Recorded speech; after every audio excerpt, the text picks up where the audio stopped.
안녕하세요. 김상진입니다. 수업 시간에 녹화를 못하여 새롭게 녹화한 영상입니다.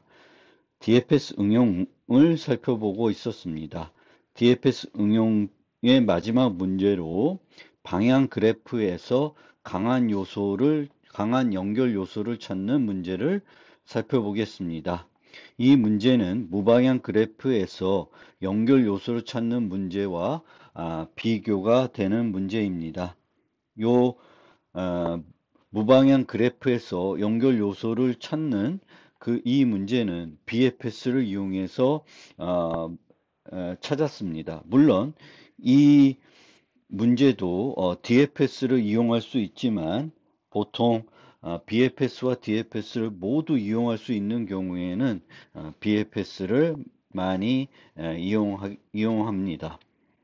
어, 강한 연결 요소는 영어로 SCC라 하는데 SCC는 모든 노드 간의 상호 경로가 존재하는 부분 그래프를 말합니다. 이 밑에 있는 요 그래프는 4개의 SCC로 구성되어 있습니다. 방향 그래프를 SCC를 하나의 노드로 바꾸어 다시 그리면 DAG가 됩니다. 즉 주기가 없는 방향 그래프로 바꿀 수가 있습니다. 이 특징을 이용하여 SCC를 우리는 찾을 수가 있습니다. 그러면 먼저 DFS 탐색이 이 SCC를 찾는데 어떤 역할을 할 수 있는지 살펴보겠습니다. 이런 그래프가 주어졌을 때 다양한 노드에서 DFS를 우리가 수행해 볼 수가 있습니다. 노드 10에서 수행을 했더니 이 노드 10에서 수행을 하게 되면은 8, 6, 요 노드들을 찾아주게 되겠고요. 4에서 시작할 경우에는 4, 7, 2, 10, 8, 6 이렇게 찾아주게 됩니다. 이래서 우리가 DFS 수행하면은 모든 노드를 찾게 됩니다. 이것의 특징이 뭐냐 하면은 이 그래프를 SCC DAG로 변환했을 때 요 노드가 DAG에서 싱크 노드에 해당이 되고요. 이 싱크 노드에 해당되는 그 노드에서 DFS 수행하면은 이 SCC를 찾을 수가 있습니다. 그러면 이 SCC를 찾게 된 후에 이 SCC 이 노드에 있는 포함된 요 6, 8, 10의 노드들을 요거를 제외하고 다시 2나 3에 소속된 노드를 가지고 또 DFS를 수행하게 되면 요 SC3이나 SCC2를 찾을 수 있습니다. 이것을 반복적으로 우리가 수행을 하게 되면은 모든 SCC를 찾을 수 있습니다. 그러면 처음에 우리가 요 6, 8, 10 중에 한 노드에서 DFS를 시작을 해야 되겠고 얘네들을 제거한 다음에는 그 다음에는 11이나 7, 9, 4, 2 중에 어떤 노드에서 또 DFS를 수행해야 됩니다. 이런 DFS를 수행하는 어떤 순서를 우리가 찾아내야 됩니다. 이 순서를 우리가 찾아내면은 이 순서를 이용해서 DFS를 수행하면 됩니다. 그런데 우리가 위상정렬을 해서 방향 그래프에서 이제 노드들을 쭉 만들 수가 있는데요. 이제 일반적인 그래프는 요 그래프처럼 주어진 이 그래프는 주기가 존재하기 때문에 위상 정렬을 할 수는 없습니다. 물론 이렇게 DAG로 변환이 되면 이 DAG에 대해서는 위상 정렬을 할 수가 있습니다. 그런데 우리가 한번 이제 DFS를 어떤 1이라는 노드에서 노드 1에서 출발해서 어떤 순서대로 이 노드들을 방문하는지 한번 살펴보겠습니다. 처음에 이제 이 1번 노드에서 시작하면 그리고 작은 번호 노드 순서로 위상 정렬한다기보다는 DFS를 수행한다고 생각하시면 돼요. 그리고 그 DFS를 수행한 순서대로 이제 주기가 있기 때문에 이제 위상 정렬은 아니지만 위상 정렬과 똑같이 그 DFS로 방문한 순서대로 번호를 부여해 보겠습니다. 그러면 1에서 3을 가고요. 3에서는 11과 5를 갈 수 있는데 작은 번호가 5로 가고 7로 가고 그 다음에 9로 가고 9에서는 2로 가고 2에서는 4로 가게 됩니다. 근데 4에서는 이제 더 이상 갈 데가 없죠. 이미 방문한 노드로밖에 못 가니까 여기서 이제 이 노드에 11번을 노드가 총 11개가 있으니까 11번을 부여하고 다시 2로 돌아와서 이제 10으로 갑니다. 10에서는 8로 가고 8에서는 6으로 가고 6에서는 더 이상 갈 데가 없어서 10, 9, 8, 7, 6, 5, 4 이렇게 할당을 하게 되겠고 3으로 되돌아와서는 아직 안 간 11번이 있으니까 11번 와서 3, 2, 1 이렇게 할당을 하게 됩니다. 근데 이 순서대로 시작을 했을 때 끝번호 그 끝번호가 그 우리가 기대했던 6, 8, 10 노드는 아닌 거죠. 그래서 DFS로 우리가 어떤 순서대로 방문하더라도 제일 끝번호가 DAG로 변환했을 때 싱크 노드에 포함되는 노드는 아니었습니다. 물론 노드 1에서 시작해서 위상 그 큰 번호 순서대로 아까처럼 이제 1에서 3에 간 다음에 5로 가는 게 아니라 11로 가고 뭐 이런 형태로 하게 되면은 또 우연히 10이 그 11번을 받게 되기는 합니다. 하지만 항상 어떤 노드에서 어떤 그래프에서 우리가 DFS를 수행한다고 해서 그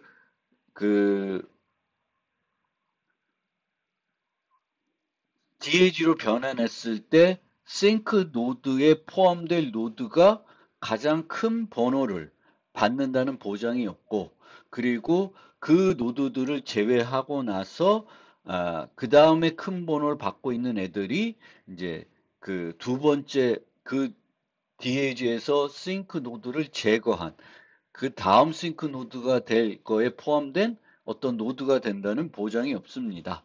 하지만 여기서 또 그 반대로 생각을 해보면 이제 우리가 찾고자 하는 노드가 가장 큰 번호는 받지 못했지만 소스 노드에 즉 DAG로 변환했을 때 소스 노드에 해당되는 요 135에 해당되는 애들들은 항상 1번을 받게 됩니다.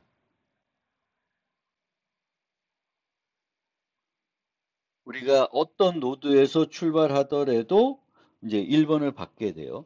예를 들면은 이제 9번에서 한번 시작을 해 보겠습니다. 그러면 9에서 작은 번호 가면 2로 가고 2에서 4로 가고 더 이상 7로 가고 이렇게 돼요. 그러면 이제 11, 10, 그 다음에 여기로 가서 10을 가니까 8, 6, 더 이상 못 가니까 9, 8, 7, 6, 5 이렇게 됩니다. 그러면 얘네들 가지고 하나를 방문하게 되겠고 얘네를 제외한 나머지 노드에서 또 시작을 하게 됩니다. 그럼 시작을 하게 되면 이제 얘에서 이쪽으로 갈 수 있기 때문에 11이 더 큰 번호를 갖게 되고요. 나머지 이 135가 작은 번호를 갖게 됩니다. 그러면 우리는 어떻게 해야 되냐면 이제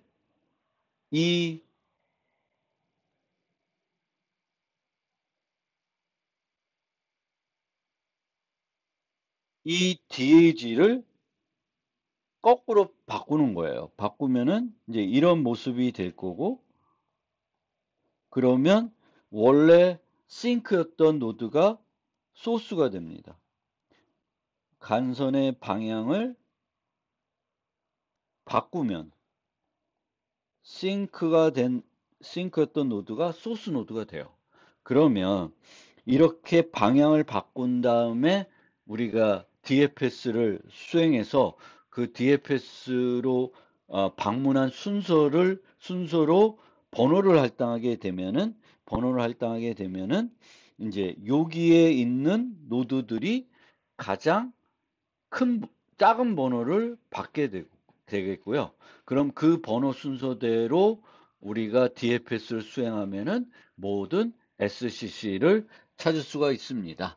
그게 이제 코자라수의 투패스 알고리즘 되겠습니다. 모든 그래프의 간선 방향을 거꾸로 바꾸고요. DFS를 수행합니다. 그러면 이 DFS가 어떤 방문한 순서대로 번호를 할당하게 되면은 이제 그 요 순서가 주어지는데 그 순서를 이용해 가지고 원래 그래프에 대해서 DFS를 우리가 수행을 하게 되면은 모든 SCC를 찾을 수가 있습니다. 그러면 이 알고리즘은 두 번의 DFS로 모든 SCC를 발견할 수가 있고요. DFS의 그 시간 복잡도는 OM 플러스 N이니까 결과적인 시간 복잡도도 OM 플러스 N입니다. DFS를 두 번만 하면은 찾을 수 있어요. 그런데 기존에 우리가 했던 방법과 달리 이제 첫 번째 DFS는 원래 방향대로 DFS 수행하는 것이 아니라 간선의 방향을 바꾸고 수행을 해야 됩니다.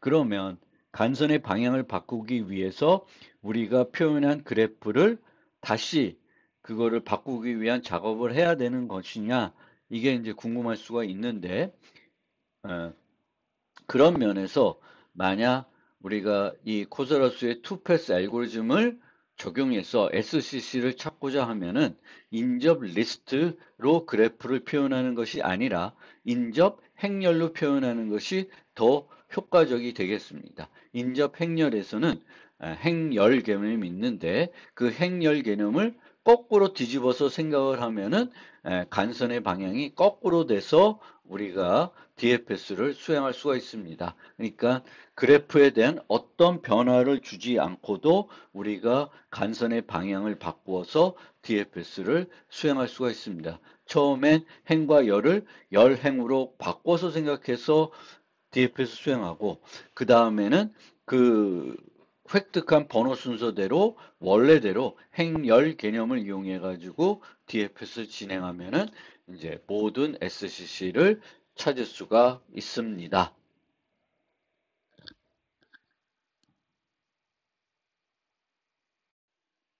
이번에는 이제 다익스트라 알고리즘을 좀 살펴보겠습니다. 다익스트라 알고리즘은 최단 경로를 해결해주는 알고리즘입니다.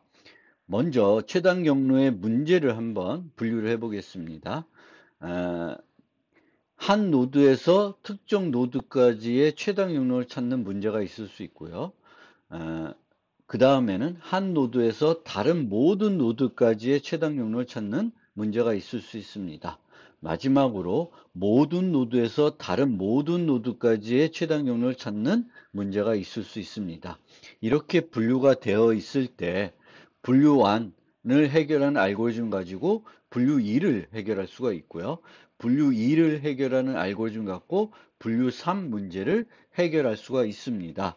예를 들어서 한 노드에서 특정 노드까지 최단경을 찾는 알고리즘이 있으면 이제 4개의 노드가 있다고 치고요. A, B, C, D가 있으면 이제 이 분류 2를 해결한 문제 가지고 A, B 찾고 A, C 찾고 A, D를 찾으면 분류 2 문제에 대한 해결책을 우리가 찾을 수가 있습니다.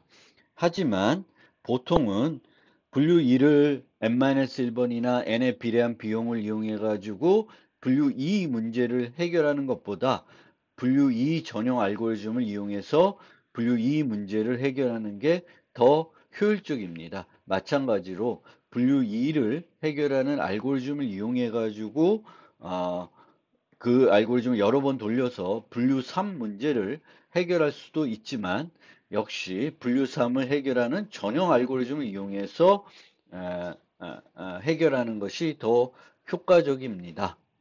이 분류 2와 관련해서는 이제 우리가 찾는 최단 경로 찾기 문제가 대상이 되는 그래프가 비가중치 그래프이면 경로의 길이는 그 간선수로 계산하게 되겠고, 이 경우에는 BFS 알고리즘을 이용해서 문제를 해결할 수 있습니다.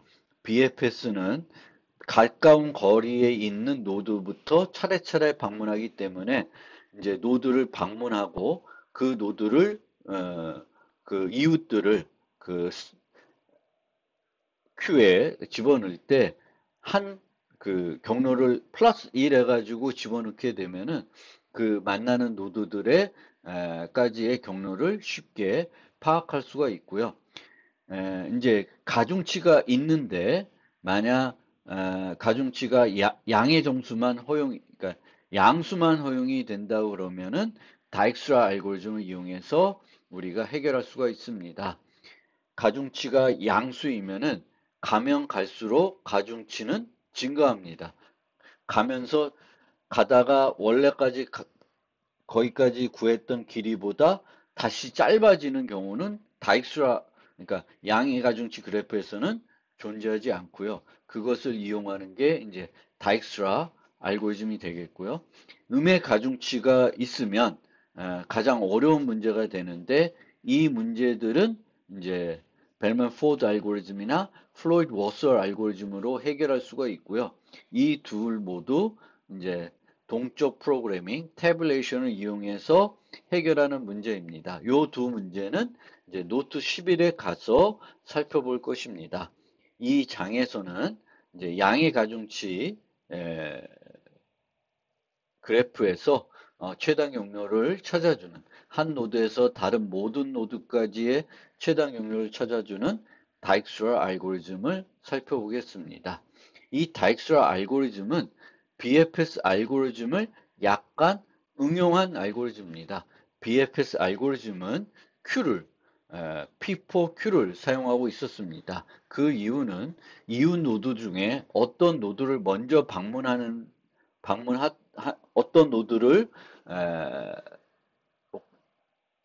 어떤 노드를 방문해 가지고 탐색을 진행하여도 차이가 없습니다.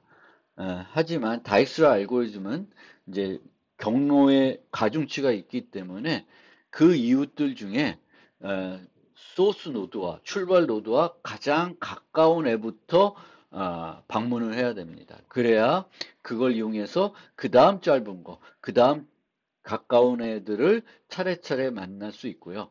그럼 매번 가장 가까운 애를 찾아야 되는데 그거를 쉽게 해주는 게 바로 우선순위 큐입니다. 우선순위 큐에 어떤 값들을 구해가지고 이제 노드들, 아직까지 방문하지 않은 노드들을 넣고 그 값이 가장 작은, 즉 가장 출발 노드로부터 가까운 애부터 뽑아서 처리를 하게 되면은 모든 노드까지의 최단 경로를 찾을 수가 있습니다. 그래서 기본적으로 BFS와 마찬가지로 이제 출발 노드만 여기 요 X라는 집합에 출발 노드 S만 넣고 이제 나머지들은 요 V-X에 있는 거죠. 그러면 이 출발 노드에서 V-X로 넘어가는 간선들이 있을 텐데 이 간선들 중에 가장 짧은 걸 선택하는 것이 아니라 출발 노드를 기준으로 가장 가까운 애를 이제 선택을 하게 되겠고요. 여기에 한 노드를 또 옮겨오면은 이 두 노드를 기반으로 해서 S에서 S로부터 가장 짧은 애들을 이제 하나씩 갖고 오면서 처리를 하게 되어 있습니다. 즉, 요게 미니마이즈 되는 애를 찾게 됩니다.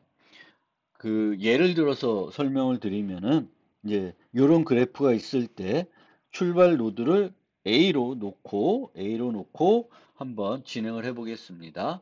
그래서 출발 노드 A가 있고요. 이 A에서 A까지의 거리는 0입니다. 그 다음에 이제 B, C, D까지 이제 그 경계를 넘어가는 간선들을 이제 살펴보겠죠. 그러면 A에서 B까지는 가중치가 1이고 A에서 C까지는 4입니다. 그런데 이 A 요 경로가 1이기 때문에 요 1사를 그대로 쓰고요. 그러면 이제 A로부터 가장 가까운 데 있는 노드는 B 노드가 되겠습니다. 그러면 B 노드를 이제 X 집합으로 옮겨오고요. 요 A와 B에서 나가는 이제 CD로 가는 경계를 넘어가는 간선들을 살펴봐야 됩니다. A에서 C로 4고요. B에서 C로 2고 B에서 D로 6이 되겠습니다. 그런데 요 4, 2, 6이면 얘가 가장 짧은 경로가 되겠죠. 그런데 그 값을 이용하는 것이 아니라 출발 노드 A에서 C까지의 최단 경로를 가장 짧은 거리가 뭔지를 계산해서 우리가 세팅을 해야 되겠습니다. 그래서 A에서 A는 0이고 A에서 C는 4이기 때문에 이 경로를 이용하게 되면 A에서 C까지는 4가 되겠고요.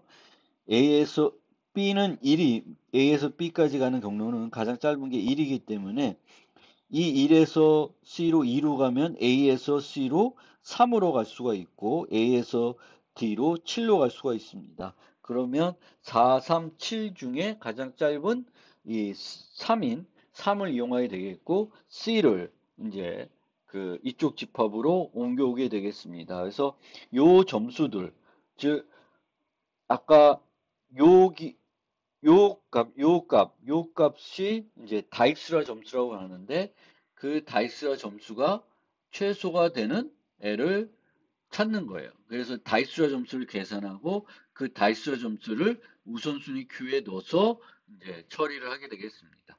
그러면 C를 옮겨오고 나서는 A에서 D로는 없고요. 간선이 B에서 D로는 6이 있고 C에서 D로는 3이라는 간선이 있습니다. 그러면 이 실제 D까지의 경로의 길이는 B에서 D까지는 7이 되겠고 이제 C를 거쳐서 D 가는 건 6이 되겠습니다. 그러면 뭘 선택하냐면 C로 가는 요 다이스 함수가 6이 더 짧기 때문에 이제 6을 선택을 하게 되겠습니다.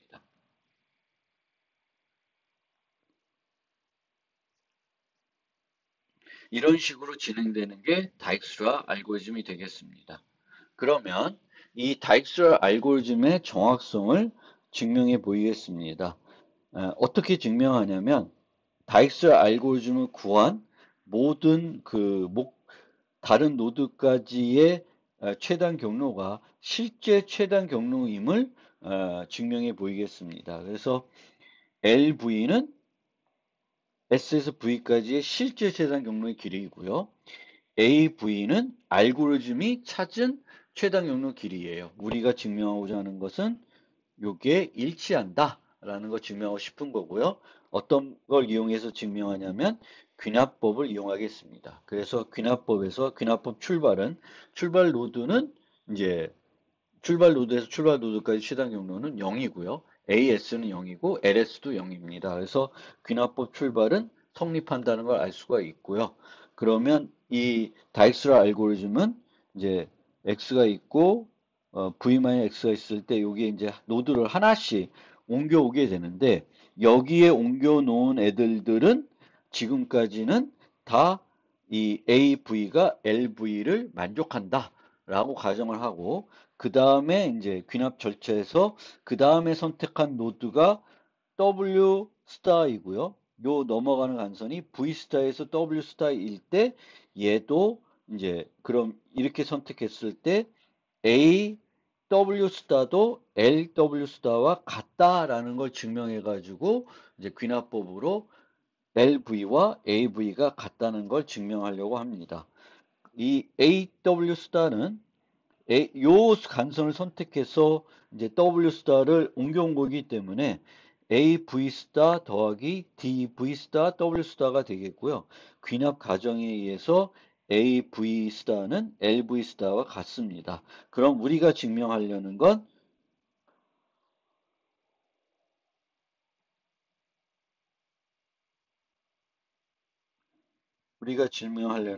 요거가 되겠습니다. LV 스타 더하기 DV 스타 W 스타는 LW 스타.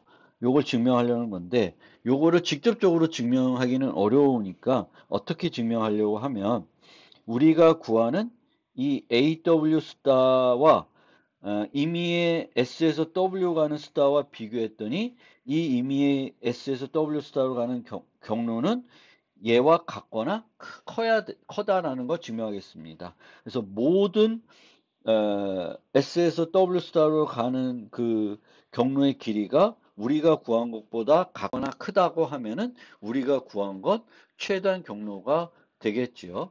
그러면 임의의 어떤 S에서 W 스타까지 가는 경로는 어떻게 우리가 나눠서 살펴볼 수 있냐면 세 가지 요소로 경로를 나눌 수가 있는데 이 W 스타는 V-X에 있는 애고요. S는 X에 있는 애예요. 그래서 S에서 이제 어떤 노드까지 갔을 테고요. 이 안에서 그 다음에 여기서 경계를 한 번은 건너가야 됩니다. 그러면 이제 S에서 어떤 요 집합 내에 있는 어떤 요소로 갔을 거고요. 그리고 거기서 경계를 한번 건너갔을 거고 경계를 건너간 다음에 이제 다시 W 스타로 가겠죠. 물론 이 G 자체가 W 스타일 수도 있습니다. 어쨌든 그렇기 때문에 G에서 W 스타로 가는 경로의 길이는 0이거나 0보다 큽니다. 왜? 이 다익스트라 알고리즘에서 모든 가중치는 0보다 큽니다. 그러면 이제 이 임의의 그 S에서 W 스타로 가는 그 경로는 어떻게 표현할 수 있냐면 AW에다 DYZ를 더한 값보다는 크다가 되겠고요. 이 AW는 LY와 같습니다. 귀납 가정에 의해서. 그런데 우리가 구한 건 요거고요. 그래서 W 스타를 옮겨왔는데 임의의 S에서 W까지 가는 경로의 길이는 요것보다는 크고요. 근데 얘는 뭐보다 같거나 크냐 하면은 우리가 구한 것보다는 같거나 커야 됩니다. 왜냐하면 우리는 뭘 선택하냐면 요런 애들 중에 요런 애들 중에 X, D, X, W 프라임 중에 요런 애들 중에 즉 여기 있는 노드들까지의 최단 경리 그리고 넘어가는 경계 간선을 합했을 때 요 값이 최소가 되는 요 W를 이쪽으로 옮겨오는 거니까 얘는 얘보다 같거나 작습니다. 따라서 이제 이 알고리즘은 정확하다는 걸 우리가 귀납법으로 증명을 할 수가 있습니다.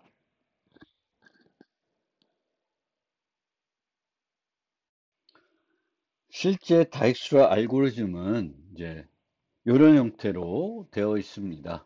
그래서 어떻게 실제 진행이 되냐 하면은 그 우선순위 큐를 하나 준비하고요. 이 우선순위 큐는 민 큐입니다. 다익스트라 점수가 가장 적은 것을 먼저 추출해주는 그런 우선순위 큐가 되겠고요.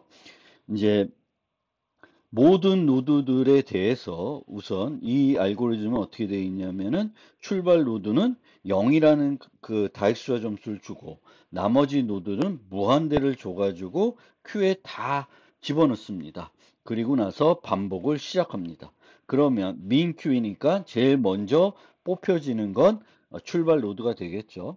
그 다음에 이 출발 노드를 이용해 가지고 출발 노드부터 나가는 그 진출 간선들을 살펴봐서 여기에다가 이제 얘가 A가 출발 노드이고 A는 0이고 그 나머지 2, 3, 5가 있으니까 요 B는 2, C는 3, E는 5라는 요 정보들을 다시 Q에 집어넣게 됩니다. Q에 집어넣으면은 이 Q에서 그 다음에 이제 추출되는 건 요 B2가 추출이 되겠죠. 그러면 이제 B2에서 이제 나가는 간선 요 두 개만 살펴보면 됩니다. 실제로는 요거와 요거니까 네 개를 살펴봐야 되지만 요 나머지 요 두 개는 그 전에 이미 살펴보았던 간선이고 그 간선 정보는 이미 큐에 들어가 있습니다. 그래서 요 두 개의 정보에 대해서만 이제 추가적으로 매번 노드를 뽑아내고 그 노드에서 나가는 간선만 이제 살펴보면 됩니다.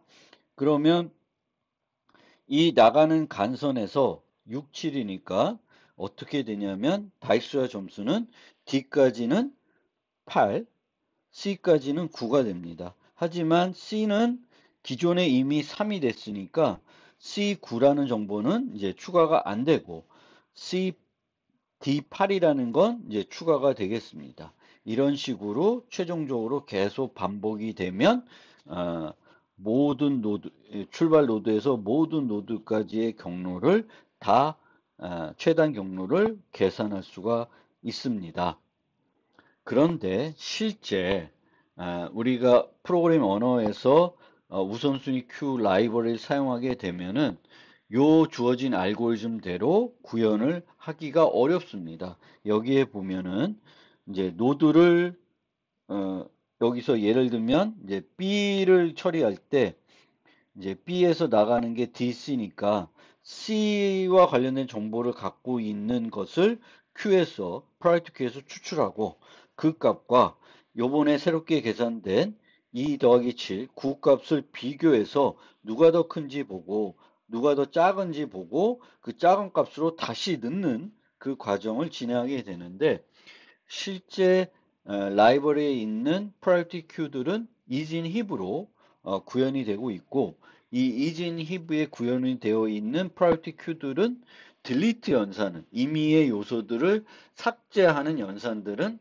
제공하지 않습니다. 가장 작은 값, 가장 큰 값, 얘는 추출할 수가 있지만 그 외의 값들은 이제 찾으려면은 비용이 많이 듭니다. 그래서 그렇게 우리는 실제 구현할 수가 없고 어떤 식으로 구현하냐면 계속 집어넣기만 합니다.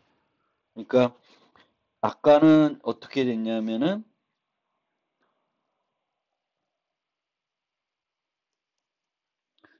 여기서 요 프로그램대로 하면은 A0 요 5개를 집어넣었던 거죠. A0 B는 무한대, C는 무한대, D는 무한대, E는 무한대.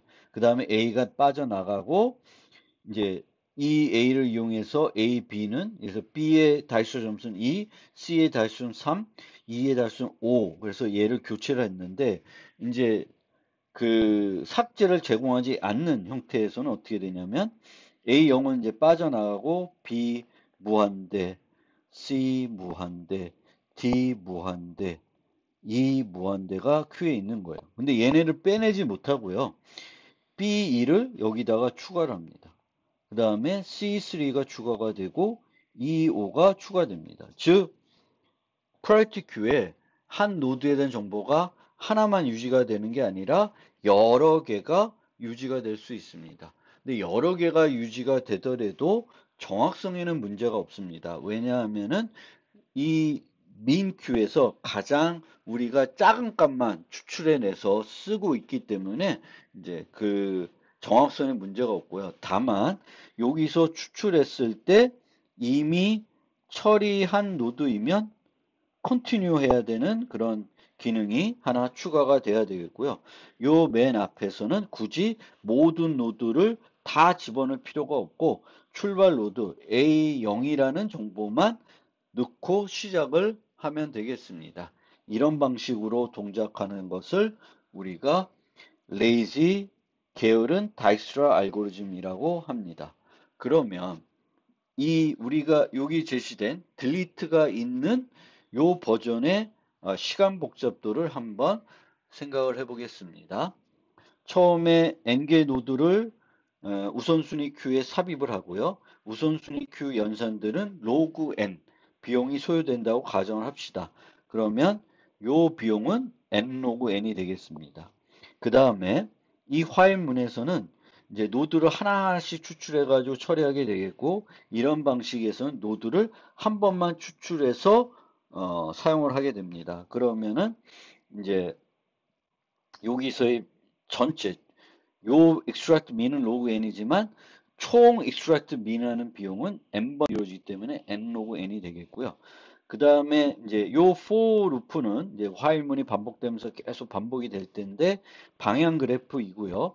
인접 리스트로 구현이 되어 있다 그러면 요 간선을 우리가 한 번씩만 처리하게 됩니다. 총, 즉, 요 for 루프는 전체 while문에서 n번 반복이 되겠고요.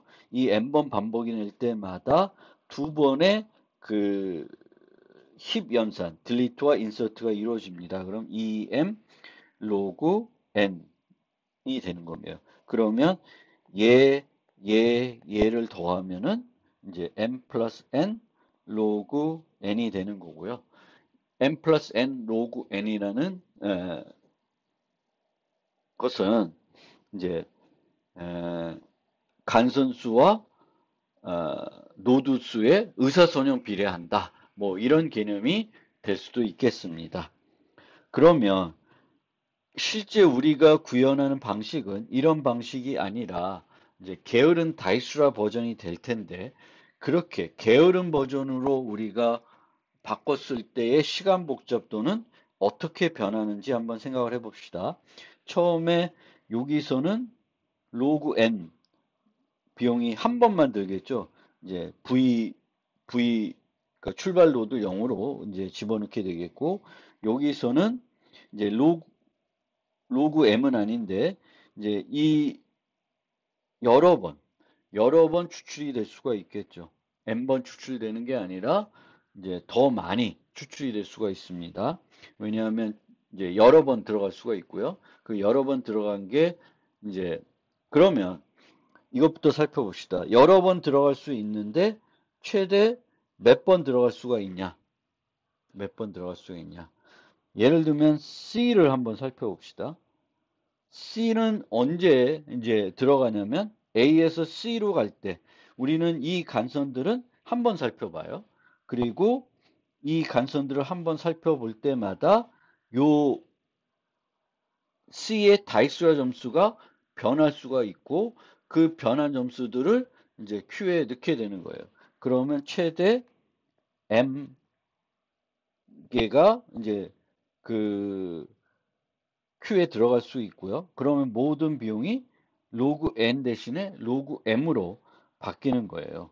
근데 로그 m이라고 하더라도 이 로그 m은 로그 n하고 별 차이는 없습니다. 왜냐하면 이 m이 아무리 많다 하더라도 우리가 그 패러렐 그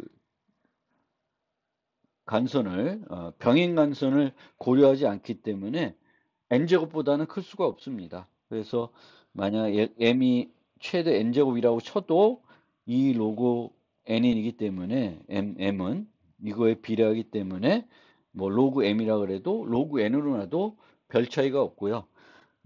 이것에 동작하는 개수는 m이고 여기서는 이제 딜리트 없이 인서트만 하겠죠.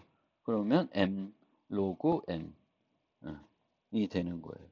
그러면 전반적으로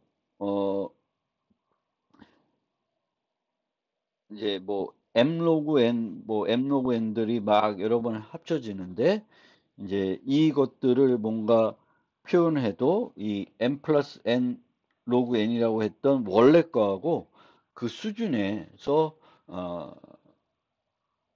수준 자체는 뭐 조금 더 비용이 소요될 수 있지만 뭐 없어지는 비용도 있고요.